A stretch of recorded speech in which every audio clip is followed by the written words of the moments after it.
Buenos días a todos y bienvenidos a nuestro podcast Crónicas del Caos. En el día de hoy les vamos a estar presentando nuestro primer capítulo, Sismos y Terremotos. La naturaleza avisa y la preparación salva. Iniciemos por definir qué son los sismos y terremotos. Estos eventos son liberaciones bruscas de energía en la corteza terrestre, ocasionadas por los movimientos de convergencia o de separación de las placas tectónicas. Estos eventos generan ondas sísmicas y movimientos en el terreno, lo cual se traduce en la vibración que sentimos nosotros y en los peores casos que llega a ser tan grave como para derribar edificios o dañar estructuras. ¿Y por qué es tan importante que nos informemos al respecto de estos eventos? Bueno, en primer lugar hay que tener en cuenta en dónde nos encontramos, dónde vivimos. Y es que Colombia e incluso en mayor medida Santander son zonas que presentan una amenaza recurrente debido a la alta actividad tectónica de la región. Esto es importante debido a que siempre es muy relevante tener en cuenta los riesgos individuales en cada región, precisamente más cuando hablamos de eventos geológicos. Con respecto a la importancia de la preparación en los primeros auxilios, esta no solo fortalece la resiliencia comunitaria, sino que también aumenta en gran medida las posibilidades y los porcentajes de supervivencia ante una de estas catástrofes. Para informarnos adecuadamente, en este podcast vamos a estar abordando tres secciones importantes con respecto a la preparación y la prevención de este tipo de eventos. En primer lugar, vamos a visitar el contexto en Colombia con respecto a los terremotos y los sismos que han ocurrido históricamente, la prevención que podemos nosotros realizar desde casa frente a estos eventos y también la respuesta inmediata que se debe de tener en caso de que ocurra alguno.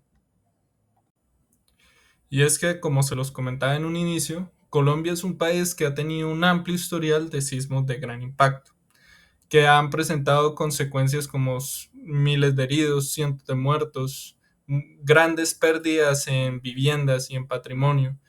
Y todos estos eventos han impulsado reformas en la planificación y la respuesta ante estas eventualidades.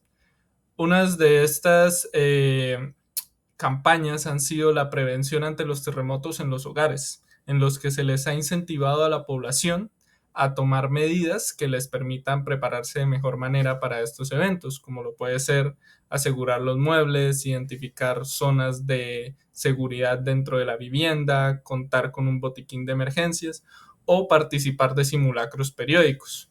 Adicionalmente, se ha impulsado la implementación de servicios de respuesta inmediata para la evaluación rápida de la situación, el control de hemorragias de los heridos, la inmovilización de fracturas, el manejo básico de heridas y la atención especial a víctimas por aplastamiento, los cuales son las eventualidades que se suelen dar en este tipo de situaciones. Pero bueno, ya teniendo estos conceptos iniciales claros, vamos a iniciar ya directamente con nuestro capítulo de hoy, sismos y terremotos.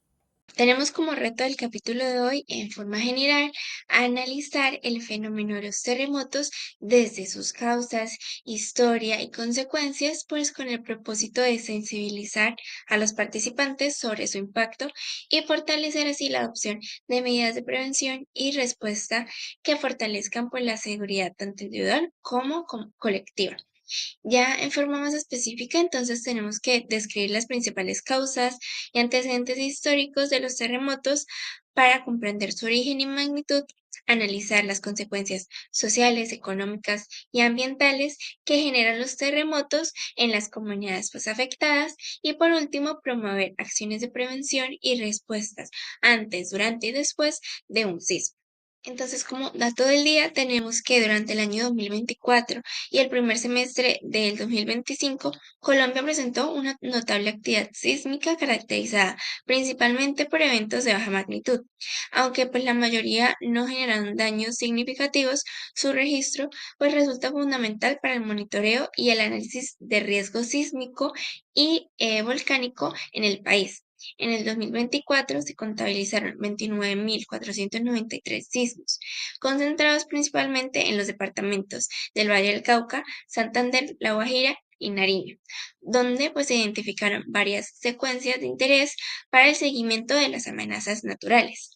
Tenemos que en los primeros 6 meses del 2025 se reportaron 12.860 eventos, distribuidos en 12.240 locales, 260 regionales, 252 en el Océano Pacífico, 99 en el Mar Caribe y 9 de origen volcánico. Más del 97% presentaron una magnitud igual o inferior a 2.9. Sin embargo, se registraron 106 eventos relevantes, entre ellos el sismo de magnitud 6.4 ocurrido en Medina, Cundinamarca, el 8 de junio, considerado el más fuerte del semestre.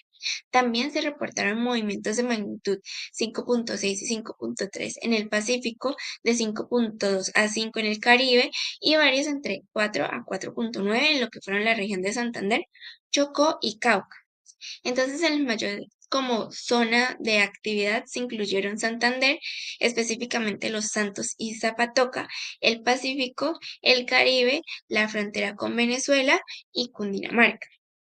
En conjunto, pues estos datos evidencian la alta sismicidad del territorio colombiano y pues resalta la necesidad de fortalecer estos sistemas de monitoreo, alerta temprana y pues planes de prevención, especialmente enfocados a nivel de la comunidad, con el fin de reducir la vulnerabilidad y mitigar los impactos ante futuros pues sismos pues de gran magnitud. Bueno, vamos a continuar definiendo qué es un sismo y qué es un terremoto. Ambos hacen referencia al mismo concepto, que es movimiento de las placas tectónicas que ocasiona una liberación de energía acumulada que se propaga mediante ondas sísmicas. No obstante, el concepto de terremoto se reserva más para aquellos que superen una magnitud de 7.8 en la escala de Richter.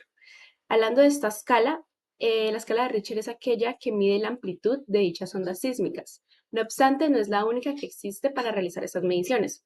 También tenemos la escala de medición de momento, que además de medir la energía liberada, también mide la rigidez de las rocas y el nivel de ruptura de estas. Y también tenemos la escala de Mercalli, que mide los efectos que tienen los terremotos y sismos en las personas, las estructuras y su entorno. Bueno, para entender por qué se ocasiona un sismo o un terremoto, hay que conocer qué es la litósfera. La litósfera es una capa de la Tierra que se compone por la parte superior del manto y la corteza terrestre. Esa litósfera se encuentra dividida en placas tectónicas que están constantemente en movimiento, lo que genera tensión en sus bordes. No obstante, durante movimientos bruscos se libera una cantidad significativa de energía y esto produce las ondas sísmicas. Las ondas sísmicas se pueden dar en tres diferentes tipos de límites. Primero están los límites convergentes, que es cuando las placas chocan entre sí, los límites divergentes, que es cuando se separan, y los límites transformantes, que es cuando las placas se deslizan horizontalmente entre sí. Un ejemplo de un límite transformante es la falla de San Andrés. Bueno, por último es importante resaltar las consecuencias que producen este tipo de fenómenos. Primero están los daños estructurales a puentes, carreteras, viviendas, que además de afectar el diario vivir de las personas, también implican un gasto económico. Segundo, tenemos los efectos secundarios que se producen tras un sismo o terremoto. Entonces, por ejemplo, los tsunamis en zonas costeras, los deslizamientos de tierra o, por ejemplo, la licuefacción del suelo, que hace referencia a cuando el suelo pierde rigidez y estabilidad, lo que afecta a una gran variedad de campos e industrias. Tenemos el impacto social, pues además de que se producen pérdidas de vidas y heridos, se genera un efecto psicológico que perdura por años en una comunidad. Y por último, tenemos las crisis económicas, a la que contribuye la reparación de los daños estructurales que les comentaba al principio, pero también los esfuerzos de rescate implican un gasto considerable. Ahora vamos a seguir con la historia de los sismos en Colombia y Santander. En cuanto a los sismos más destacados en Colombia, primero vamos a hablar acerca de lo ocurrido en el año 1906, el 31 de enero, en la costa pacífica. Este sismo originó un tsunami con olas de hasta 5 metros que afectó tanto a Colombia como a Ecuador. Este fenómeno arrastró con viviendas, con personas y dejó graves daños principalmente en las costas de Cauca y Nariño. Este fenómeno fue precedido por dos sismos precursores y a su vez tuvo réplicas hasta después de 2 meses. Esto ocasionó diferentes alteraciones como lo fueron agrietamientos, hundimientos, licuación del suelo, entre otras afectaciones ocurridas como se puede observar en las imágenes. Ahora les vamos a hablar acerca del terremoto ocurrido en el año 1967, el 9 de febrero. Este sismo se sintió en casi toda Colombia y en algunas ciudades de Ecuador y Perú. Sin embargo, los daños más graves ocurrieron en el Huila, donde hubo colapso de numerosas viviendas y edificaciones públicas. Solo en este departamento se destruyeron alrededor de 8.000 viviendas y se presentaron 75 personas fallecidas. En total, este terremoto dejó cerca de 100 muertos y más de 300 heridos, y este evento provocó agrietamientos, deslizamientos, licuación del suelo, y también durante el mes siguiente se registraron más de 350 réplicas, sin embargo la mayoría fueron imperceptibles. El siguiente sismo del que vamos a hablar fue ocurrido el 29 de julio del año 1967. Este sismo se sintió en gran parte de Colombia, sin embargo las afectaciones más graves ocurrieron en Santander, donde hubo colapso de viviendas de tapiapizada, escuelas, iglesias y edificios públicos. Este evento dejó 14 muertos y más de 40 heridos, con víctimas en Betulia, Zapatoca, Guacamayo, Bucaramanga y Chiquinquirá. Sin embargo, no se reportaron réplicas perceptibles ni fenómenos naturales asociados a este evento sísmico. En cuanto al sismo ocurrido en el año 1979, el 12 de diciembre, este fue un fuerte sismo que se sintió en gran parte de Colombia y Ecuador, que generó un tsunami con olas de hasta 3 metros que afectó la costa entre Guaupí y Tumaco. Este evento dejó grandes consecuencias, con más de 500 muertos y alrededor de un número similar de heridos, con numerosas réplicas, hundimientos, agrietamientos, licuación de terreno. También pues este tsunami fue el principal responsable de las pérdidas tanto humanas como materiales, y pues esto provocó la desaparición total de San Juan de la Costa y de la isla El Guano. También se presentaron cambios en la morfología costera de El Morro en Tumaco. El 17 y 18 de octubre del año 1992 ocurrieron dos sismos superficiales de magnitudes de 6.6 y 7.1 que causaron graves daños en poblaciones de Antioquia y Chocó, especialmente en Murindo y comunidades indígenas, donde hubo una destrucción casi total. Los fenómenos asociados a este sismo incluyeron la licuación de suelos, deslizamientos masivos, agrietamientos y obstrucción de ríos por empalizados. Además de esto, se produjo la erupción de un volcán que expulsó más de 50.000 metros cúbicos pues, de lodo caliente. Esto quemó vegetación, viviendas, también ocasionó heridos y muertos. Y pues en total se registraron alrededor de 7 fallecidos, 77 heridos y cerca de 1.000 réplicas hasta noviembre de ese mismo año. La magnitud de este evento pues llevó a que se presentara una reubicación de las comunidades, y también hubo un impacto ambiental ocasionado por la pérdida de la vegetación y de la biodiversidad. El 10 de marzo del año 2015 se presentó un sismo profundo que fue sentido en gran parte de Colombia y en poblaciones de Venezuela. Los daños de este sismo se concentraron en Santander, norte de Santander, Antioquia, Cundinamarca y Boyacá. Este sismo afectó principalmente edificaciones antiguas, de tapiapizada o adobe sin confinamiento. Y en cuanto a los municipios más afectados, se reportaron colapsos y separación de muros, principalmente por la vulnerabilidad de las construcciones. Este evento sísmico evidenció que los daños estuvieron asociados más hacia la alta vulnerabilidad de la construcción y al deficiente mantenimiento de algunas edificaciones. Ahora, La Agencia Federal para el Manejo de las Emergencias, en el manual P530, menciona cuáles son las acciones y medidas a hacer antes, durante y después de un evento de este tipo, como serían los terremotos. En primer lugar, se debe realizar un aseguramiento del espacio. ¿Esto qué quiere decir? Esto quiere decir, pues, evaluar cuáles son los elementos que en la ocurrencia de un terremoto podrían caerse o podrían generar una lesión, pues, en los habitantes de la vivienda. Este tipo de elementos podrían ser elementos pesados como televisores, materas o también estos muebles que no estén asegurados debidamente, como se pueden ver en la imagen. Adicionalmente, también recomienda el uso de este tipo de seguros que se pueden instalar en los gabinetes y que en la ocurrencia de un terremoto se van a activar y van a impedir que se puedan abrir las puertas. Y esto va a evitar de que los elementos que estén dentro de los gabinetes salgan disparados al exterior y puedan generar un daño. También se debe organizar un plan de emergencia familiar. Se debe tener muy claro cuál vendría siendo el punto de encuentro, que éste sea seguro, y también organizar una mochila de 72 horas, con agua, comida, entre otros elementos como el número de contacto de los familiares. Y también se debe identificar cuáles son los registros de agua, gas y luz de la vivienda.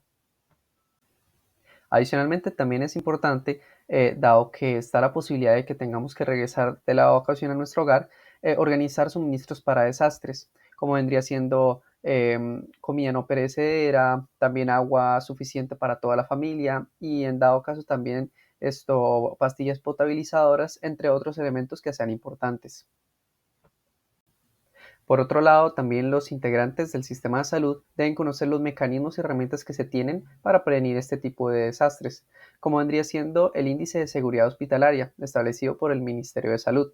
En este pues se encuentra información general de establecimiento, se contienen pues listas de verificaciones con 154 elementos con los cuales pues se evalúa el estado general pues del puesto de salud, entre otras cosas. Y también esto está compuesta por una guía de evaluador y un modelo matemático. Mediante eso se permite evaluar la seguridad pues del establecimiento y pues establecer una seguridad de baja, media o alta. Ahora, una vez ocurre el evento, nosotros vamos a realizar este procedimiento. Vamos primero a mantener la calma y luego nos vamos a agachar, vamos a cubrirnos y vamos a agarrarnos de una superficie que sea sólida y que esté firme. Podemos encontrarnos en diferentes situaciones en la ocurrencia de los terremotos. Si nosotros nos encontramos en el interior, es importante tener en cuenta de no salir corriendo ni tampoco evacuar inmediatamente. Tenemos que esperar a que termine el movimiento para poder realizar pues, la evacuación respectiva. Si nosotros nos encontramos en un edificio, no vamos a tomar el ascensor y tampoco vamos a salir corriendo a la única salida de emergencia, como vendrían siendo las escaleras, digamos, en un edificio donde solo hay una escalera. Si nosotros nos encontramos en la cama, por ejemplo, nosotros vamos a tomar una almohada y vamos a ponernos en la posición como se muestra en la imagen. O si nosotros nos encontramos en los exteriores, es muy importante tener en cuenta de que hay estructuras que pueden colapsar, por lo cual vamos a intentar no hacernos al lado de estas estructuras. Si nosotros estamos en una zona costera, vamos a esperar a que termine el movimiento y después vamos a evacuar, pues vamos a alejarnos de esa zona porque pues está el riesgo de que ocurra un tsunami. Y digamos que nosotros nos podemos también encontrar esto conduciendo. En ese caso nosotros nos vamos a orillar a un lado y ahí vamos a esperar pues a que termine el movimiento. Una vez ha ocurrido pues el evento, antes de evacuar lo que vamos a hacer es cerrar los registros de agua, gas y luz. Después sí vamos a evacuar a nuestro respectivo punto de encuentro acordado en nuestro plan de emergencia familiar. Nosotros en dado caso que nos encontremos atrapados en un edificio o una vivienda que ha colapsado, no vamos a utilizar encendedores ni tampoco fósforos, dado que pueden haber fugas de gas. Y adicionalmente no vamos a gritar, sino que vamos a utilizar mensajes de texto o un silbato en dado caso que nosotros pues tengamos la facilidad de estas herramientas. Y vamos a esperar pues a los servicios de emergencia. Y las entidades de salud van a utilizar la evaluación de daños y análisis de necesidades. Con este manual pues se van a establecer prioridades para pues planificar de mejor manera todas las intervenciones que pues sean más convenientes en este desastre. Ahora, vamos a ver qué precauciones podemos tener en cuenta para evitar este tipo de eventos. Este tipo de eventos son inevitables, pero entonces lo mejor que nosotros podemos hacer al respecto es pues realizar medidas de prevención para poder reducir los riesgos que pueden ocurrir. En nuestro caso, nosotros podemos primero asegurarnos que la vivienda en la que nosotros estamos habitando o en los edificios en los que nosotros pues circulemos constantemente en nuestra vida diaria cumplen con el Reglamento Colombiano de Construcción Sismo Resistente NSR 10. Mediante este manual, pues se reduce significativamente la vulnerabilidad estructural. Se asegura de que los edificios resistan pues la ocurrencia de este tipo de desastres. Entonces nosotros, como podemos ver en la imagen, pues tiene un ejemplo de una edificación que cumple estas medidas y otra que no la cumple. Y adicionalmente pues contribuye a eliminar los daños mayores que pueden ocurrir y pues esto asegura que en un movimiento también los elementos del edificio tampoco no nos causen daño a nosotros.